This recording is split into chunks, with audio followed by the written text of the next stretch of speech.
Welcome guys.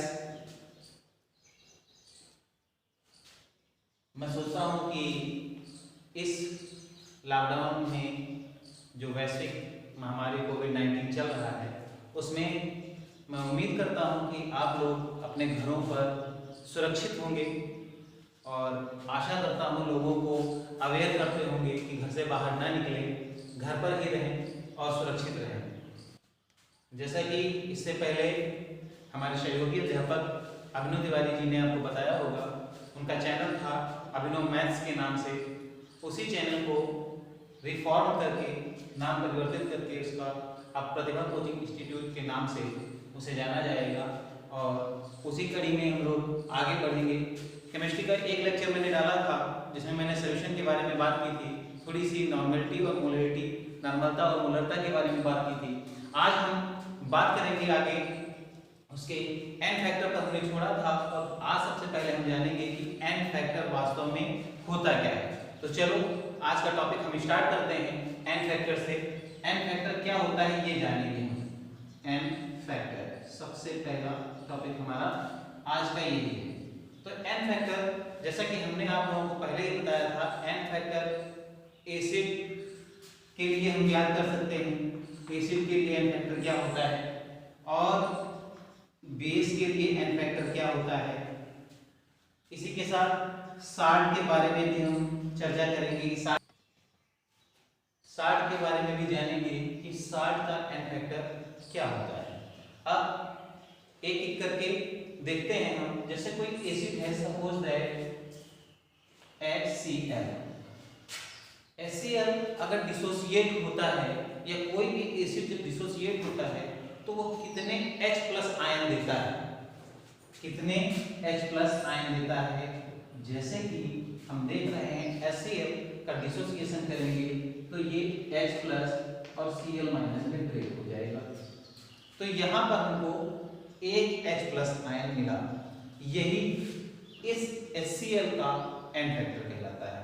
तो N factor अगर हम देखें यहाँ पर HCl का 1 होगा।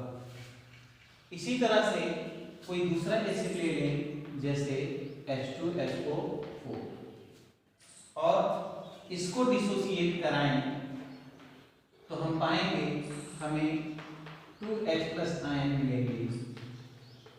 हमको निगेटिव आयन को नहीं देखना है, सिर्फ हमको H+ आयन काउंट करने हैं, कितने H+ आयन हैं, that is their n factor.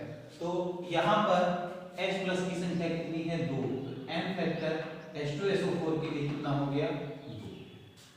इसी तरह से और भी एसिड ले सकते हैं, जैसे एग्जांपल और देख लेते हैं H3PO4।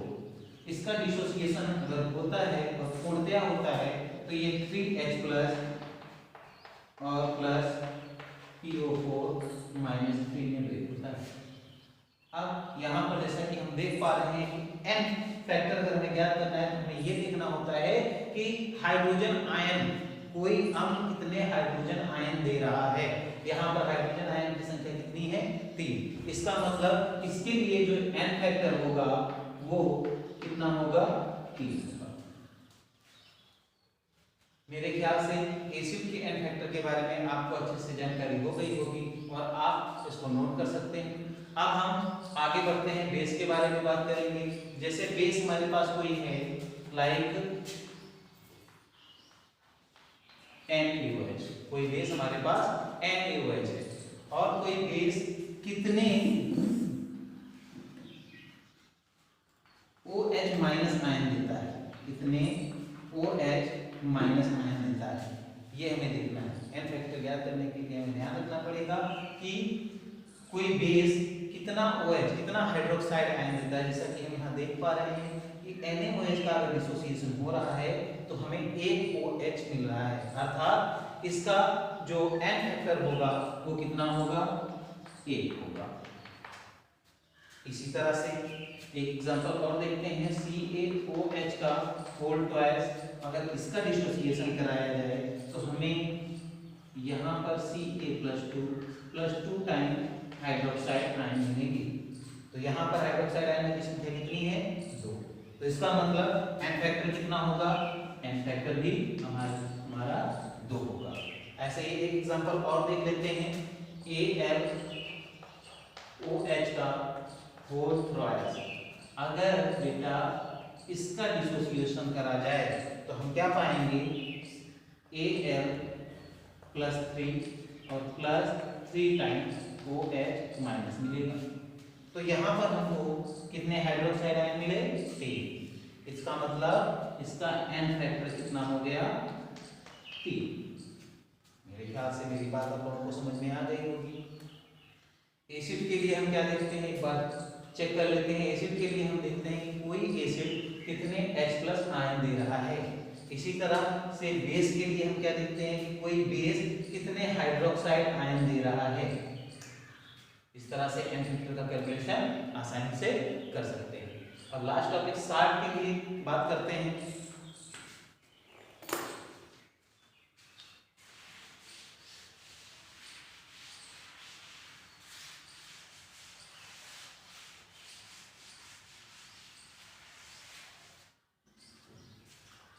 तो देखेंगे साल्ट पर चर्चा करेंगे। जैसे हमारे पास कोई साल्ट NaCl है, तो यहाँ पर हम कैसे जानेंगे इसका n फैक्टर कितना होगा।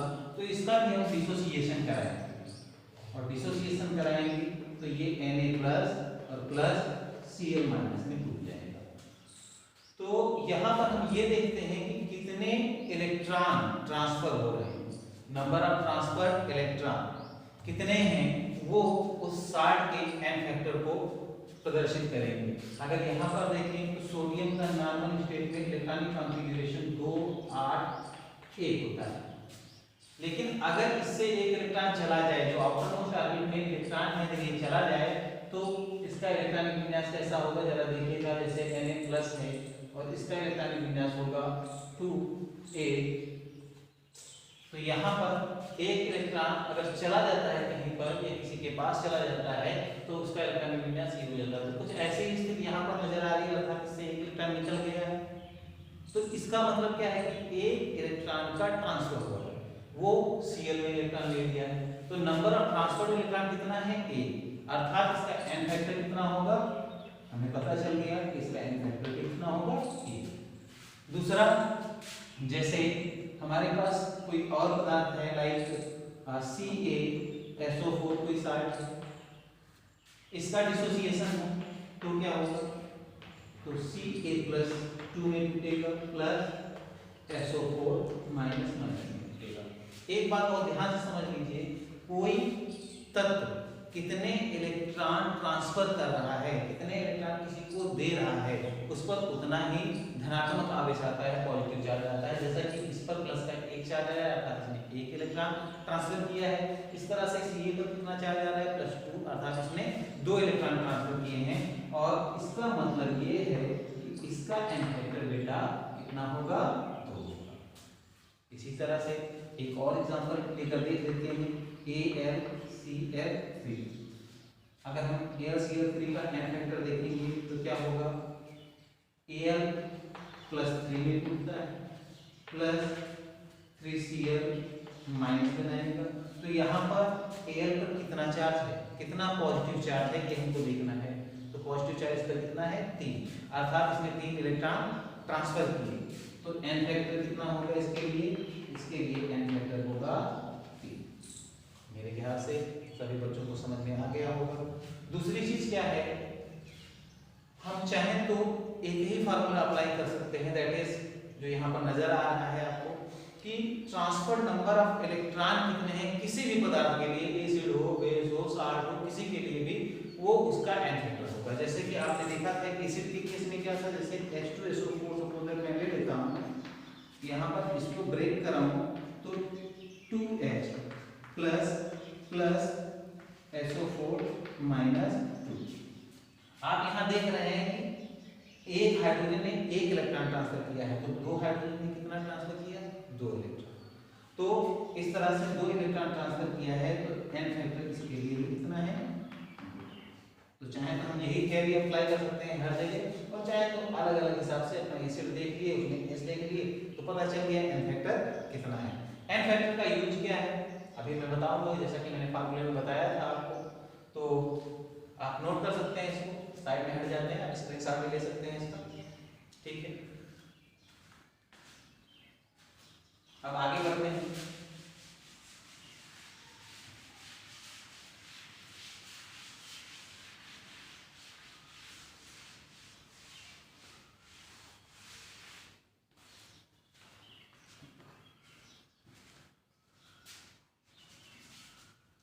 हमने आपको बताया था कि आपको अगर इक्विवेलेंट वेट निकालना है तो आप क्या करते हैं, किसी भी पदार्थ के क्रिटिकल मॉलिक्यूलर वेट को n फैक्टर से डिवाइड कर देते हैं। सिंपल सी बात है। यहाँ से क्या आ जाएगा, n फैक्टर, सॉरी यहाँ से आपका इक्विवेलेंट वेट आ जाएगा। और अगर सपोज दैट आपको n फैक्टर निकालना पड़ जाए मे भी कभी कहीं पर, तो n फैक्टर निकालने के लिए आपका फॉर्मूला बन जाएगा mT/E, मतलब critical molecular weight divided by equivalent weight. इसकी भी आवश्यकता पड़ेगी कहीं ना कहीं, तो अभी मैंने लिख दिया है, जहां आवश्यकता पड़े यूज कर लेंगे। अभी हम बताते हैं आपको इक्विवेलेंट वेट जैसे निकालना है। सपोज दैट हमको NaOH का इक्विवेलेंट वेट निकालना है, तुल्यांकी भार। इक्विवेलेंट वेट का मतलब तुल्यांकी भार, क्रिटिकल मॉलिक्यूलर वेट का मतलब है सैद्धांतिक अणुभार। तो आपको NaOH का सपोज दैट क्या निकालना है, इक्विवेलेंट वेट निकालना है। तो इक्विवेलेंट वेट निकालने के लिए आप क्या करेंगे, देखिए कितना आसान है। सबसे पहले जब आप मॉलिक्यूलर वेट निकालते हैं, ये आप 11th स्टैंडर्ड में पढ़ के आए थे। मोल कॉन्सेप्ट में आपको मॉलिक्यूलर वेट निकालना बताया जाता है, इक्विवेलेंट वेट भी निकालना बताया जाता है, लेकिन मैं यहाँ पर इक्विवेलेंट वेट के बारे में बात करता हूँ और साथ साथ में मॉलिक्यूलर वेट भी। तो आपको सबसे पहले प्रत्येक एटम के एटॉमिक वेट पता होने चाहिए। याद करने के लिए नहीं बोल रहा हूँ, लेकिन हाँ कुछ तो याद होने ही चाहिए। बाकी तो जब भी क्वेश्चन आता है तो उसमें दे देते हैं कि इसका एटॉमिक वेट कितना है। जैसे Na का यहाँ पर होता है 23 और O का होता है 16 और हाइड्रोजन का होता है 1। अब सभी एक एलिमेंट है तो सबको ऐड कर दीजिए और ऐड कर देंगे तो ये आपका आ जाएगा 40। यही आपका critical molecular weight of NaOH। NaOH का क्रिटिकल मॉलिक्यूलर वेट है। अब आपको इक्विवेलेंट वेट निकालना है, तो इक्विवेलेंट वेट निकालने के लिए आप क्या करेंगे, ये फार्मूला लगाएंगे। सबसे पहले आपको n पता होना चाहिए, जैसा कि आप देख रहे हैं NaOH, और मैंने अभी पीछे एग्जांपल में NaOH को लिया था NaOH। इसको जब आप ब्रेक कराएंगे या डिसोसिएट कराएंगे तो आपको Na प्लस OH माइनस मिलेंगे। तो आपको कितने OH माइनस मिले, OH माइनस मिला 1, तो अर्थात n फैक्टर कितना होगा, 1। सिंपल। तो आपको E निकालना है, ये फार्मूला अप्लाई कर दीजिए। क्रिटिकल मॉलिक्यूलर वेट की जगह पर 40 और NF की जगह पर 1, तो E बराबर कितना आ गया, 40। क्योंकि 1 से डिवाइड करें मल्टीप्लाई करें कोई इफेक्ट नहीं पड़ता है, तो यहाँ पर E बराबर 40 आ गया। इस तरह से आप इक्विवेलेंट वेट निकाल सकते हैं।